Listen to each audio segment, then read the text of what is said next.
Hello there, and a warm welcome to you. Thank you for joining me today on this heartfelt journey through lessons that have touched the lives of countless older adults, moving many to tears. These insights come from a retired professor, a figure once deeply immersed in academic research and wisdom, but now, in his later years, committed to sharing invaluable perspectives on how to live with joy, confidence, and inner peace. My hope is that as you listen, you'll find reassurance for the road ahead, new ways to lighten your heart, and a renewed sense of self-worth in these golden years. Let us begin by recognizing that growing older can be a wonderful privilege, but it also brings challenges, unexpected turns, and a need for reflection. By the time we reach our 60s, 70s, and beyond, we have experienced so many joys, losses, successes, and heartbreaks. Perhaps you have raised children, nurtured grandchildren, watched technology change the world before your eyes, and even found yourself adapting more times than you ever imagined. You have lived. You have contributed. Now is a time to reflect on what truly matters and on how to avoid pitfalls that might burden your later years. These words are meant to comfort you and guide you with practical wisdom. Let's move forward in one continuous conversation, just as if we were sitting together in your cozy living room, sharing a cup of tea. Some of the first lessons focus on the idea of protecting your peace and dignity as you age. One of the most challenging areas to navigate is financial transparency within the family.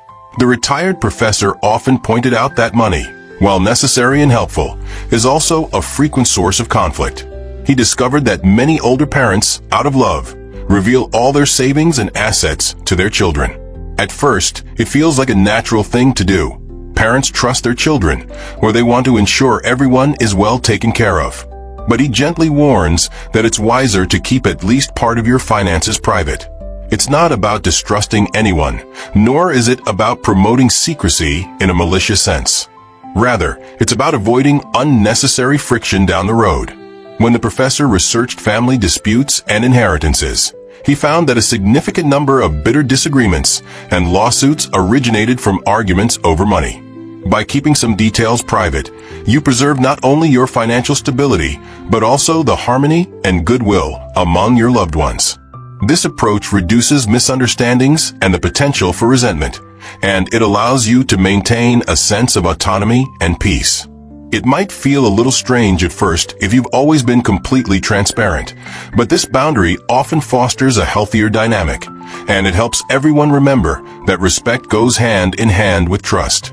Next, we come to something extremely precious, the love you share with your spouse or partner.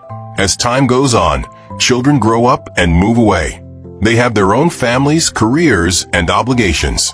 That's normal, and in many cases, it's what we always wanted for them: independence and success. But in this new season of life, your spouse or life partner becomes your main anchor, a source of shared memories, compassion, and day-to-day emotional support. When we were younger, love often felt exciting, full of passion, new discoveries, and plans for the future. In older age, love transforms. It becomes loyalty, quiet understanding, and genuine companionship. The professor emphasizes never to let trivial arguments or past resentments overshadow the importance of that person who remains by your side when everyone else is busy or far away. Treasure the time you have together. Show kindness. Share small joys, a morning cup of coffee, an afternoon walk, or a chat about the books you both love. Nurture your bond. You've come so far together. Honor that history. If you have found yourself without a partner, you may treasure memories of a loved one who is gone, or you may feel entirely at peace on your own. In either case, the underlying point is to foster gentleness toward yourself and others, because the precious nature of love and companionship becomes crystal clear in these later years. Another important principle relates to raising grandchildren. Many older adults pour time, energy, and even money into caring for their grandchildren, sometimes on a daily basis. Of course, there is deep joy in watching your grandchildren take their first steps or hearing them say a sweet phrase. There's a sense of continuity, passing along stories, lessons, and traditions to a new generation. However, the professor notes that many older people have confessed to feeling drained, exhausted, and sometimes underappreciated when they're left in charge of young children full-time. It can lead to physical and mental fatigue, health setbacks, or feelings of being taken for granted. He suggests that while it's wonderful to spend time with grandchildren, the role of primary caregiver might not be ideal when you yourself are entering a time of life that requires more rest, self-care, and freedom. It's all right to say no to certain requests.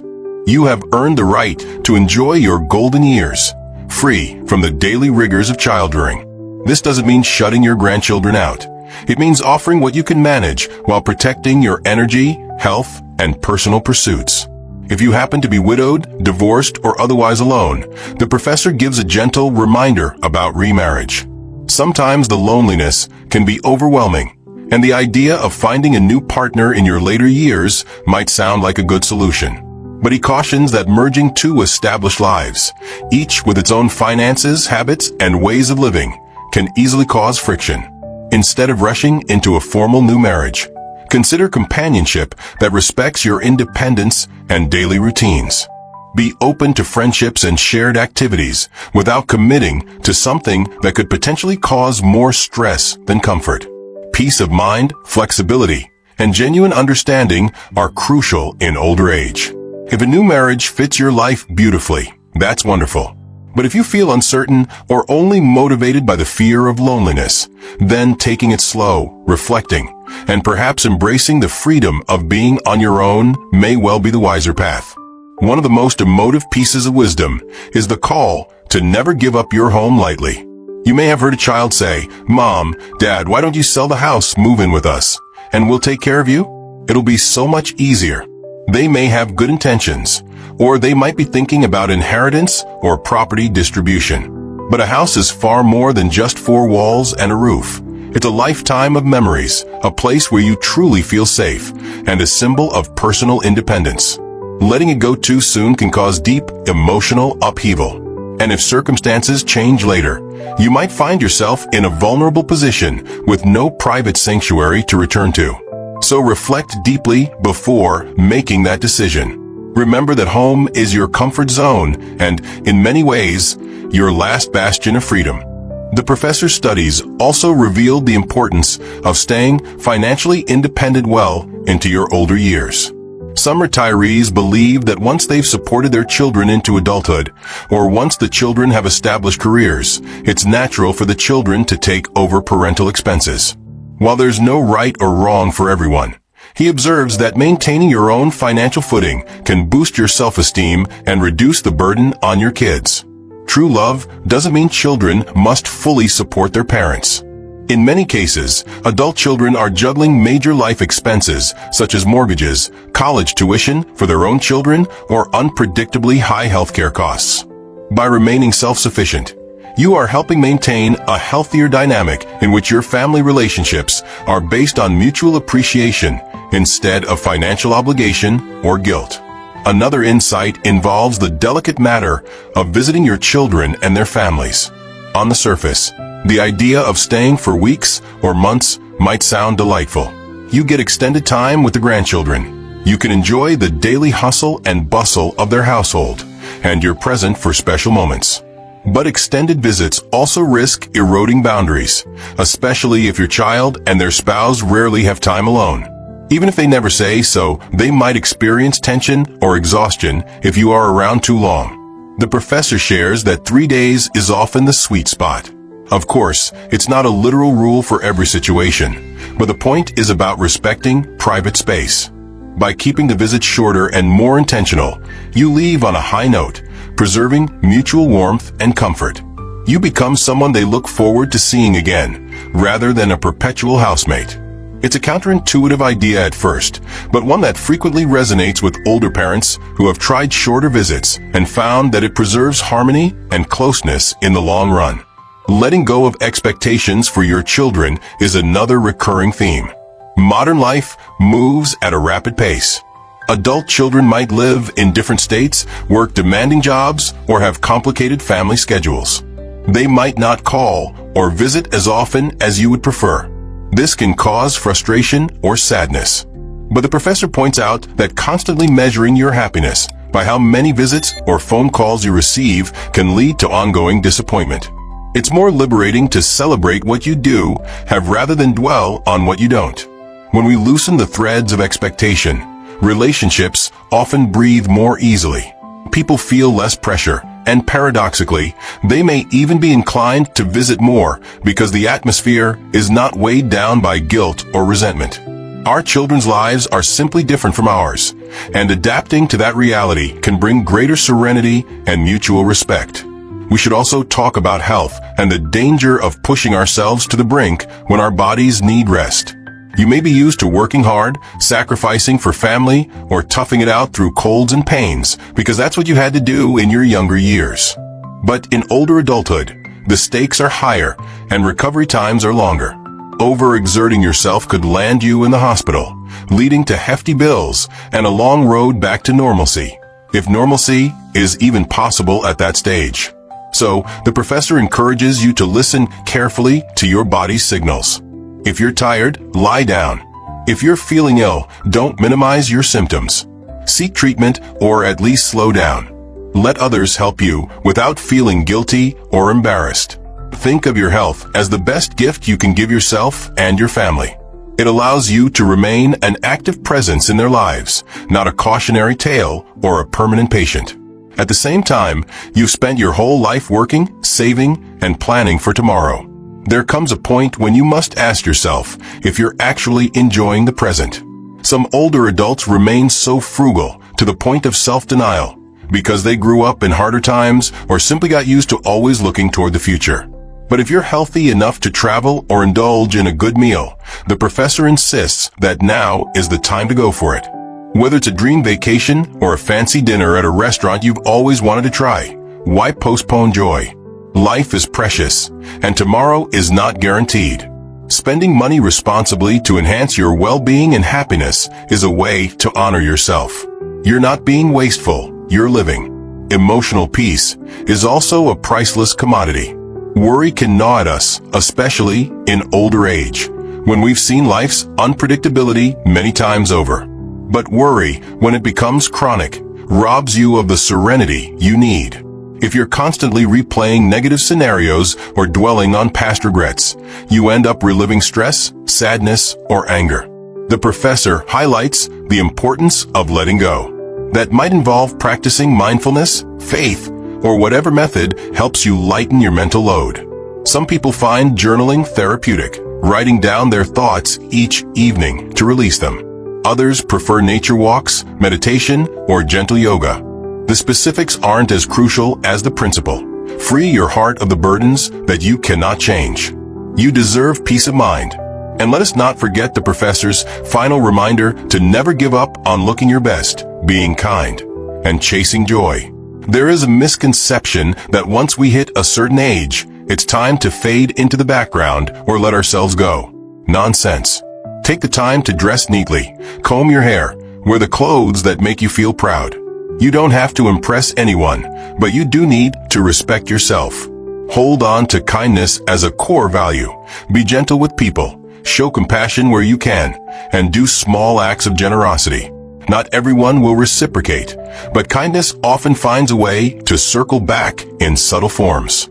And chase joy in everyday moments, whether it's laughing at a silly joke, listening to your favorite music, enjoying a hobby, or even discovering new interests. A playful mind can keep your spirit youthful. Age might add wrinkles, but it doesn't have to steal your spark. Now, let us venture deeper into some additional sets of 3 that the retired professor believed could serve as guiding posts. You may find that these overlap with some of the principles we've already covered, but they add extra detail and perspective. He spoke of 3 matters you should avoid meddling in, even if your intuition pushes you to step in. First, let your adult children handle their own big purchases, like houses and cars, unless they explicitly ask for your guidance. You can share your perspective once asked, but do not force it upon them. Second, do not get entangled in family or extended relatives' feuds or disagreements, especially when they revolve around inheritance or other financial issues. These quarrels can become bitter, and you risk becoming a scapegoat. Third, steer clear of involvement in your friend's marital or romantic problems. You can listen compassionately, but if you become too involved, you may do more harm than good, and it can complicate your relationships. The professor also highlighted 3 types of loans you should avoid giving out, unless it's a matter of genuine emergency, such as a serious illness or catastrophic event. One is loaning money for risky financial ventures that promise quick or high returns. At this stage of life, you can't afford to lose significant amounts of savings. Another is lending money to people who plan to gamble with it. The likelihood you'll get it back is almost non-existent. And the final caution is not to lend money so casually to acquaintances or even relatives if you can't truly afford to lose it. The heartbreak of losing your savings, money you spent decades earning, can overshadow the well-intentioned generosity you offered. 3 mistakes you should avoid making include neglecting your health, creating unnecessary conflicts or resentments in your relationships, and helping people indirectly through complicated channels that might come back to haunt you. Neglecting your health, as mentioned, can lead to lifelong regrets.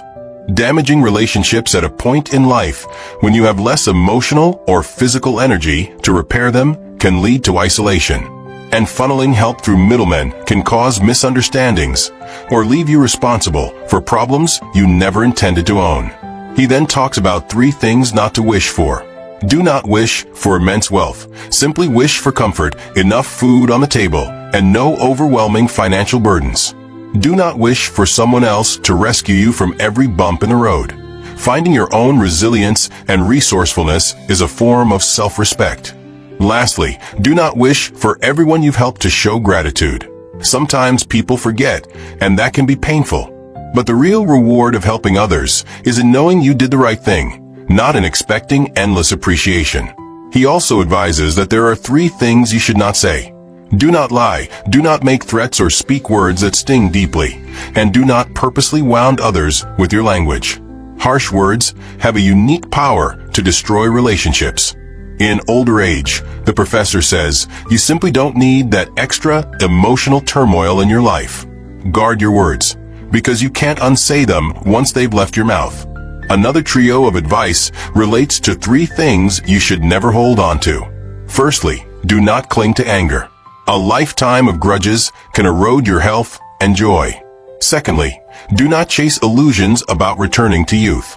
Yes, staying healthy and active is wonderful, but wishing to be 20 again or obsessively hiding every sign of aging can strain your spirit and finances.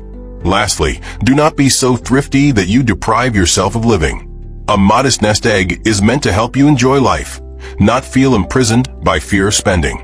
There are also 3 things you should never give up on. Never give up on looking your best and staying well-groomed, because it fosters self-esteem and helps you greet the world with confidence. Never give up on kindness. Though others may not always repay it, kindness shapes your legacy and brightens your daily life. Finally, never give up on joy. It might be found in little moments, listening to birds outside your window, savoring a cup of tea, or having a laugh with friends. Your sense of delight and wonder can keep you feeling vibrant no matter the number of candles on your birthday cake. The professor cautions that there are also 3 things you should not fear. Do not fear the natural process of aging, as it's part of every human story. Do not fear being alone, because solitude can offer peace, reflection, and a chance to rediscover your strengths. And do not fear the future. None of us know precisely what tomorrow holds, but that uncertainty need not be a source of anxiety if we live fully in the present. Finally, he mentions 3 questions not worth asking. The first is someone's old job titles or positions. Once people retire, it's often the compassion in their hearts and their willingness to connect that matters more than any professional label. The second is how much money someone has, since that doesn't define their true value or character. The third is their exact age, because a truly fulfilled life is measured in contentment, not digits. If they volunteer the information, that's fine, but grilling someone about their number of years can feel invasive and reduce them to a statistic rather than a person. These reflections might seem like a large bundle of advice, but they all revolve around a few central pillars. Safeguard your health, your peace of mind, and your relationships, and do so in a way that respects not only your own dignity, but also the independence of your loved ones.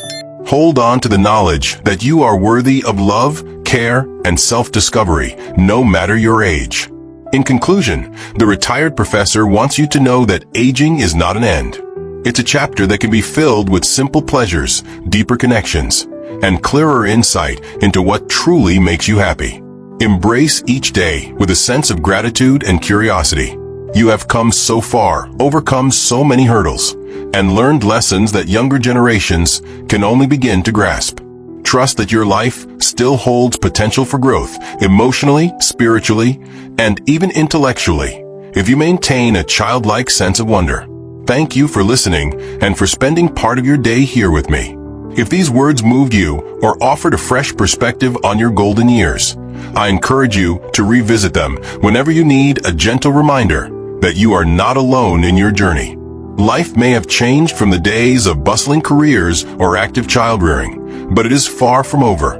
This stage can be one of quiet beauty, profound understanding, and a sense of peace like no other. As you go forward, remember that the simplest acts of kindness, the smallest expressions of joy, and the calm acceptance of what you cannot control may well become your greatest treasures. Let the lessons of this retired professor guide you. Keep living, keep caring, and most importantly, keep your spirit alive. I look forward to seeing you again soon, and I wish you health, happiness, and countless tranquil moments on the path ahead.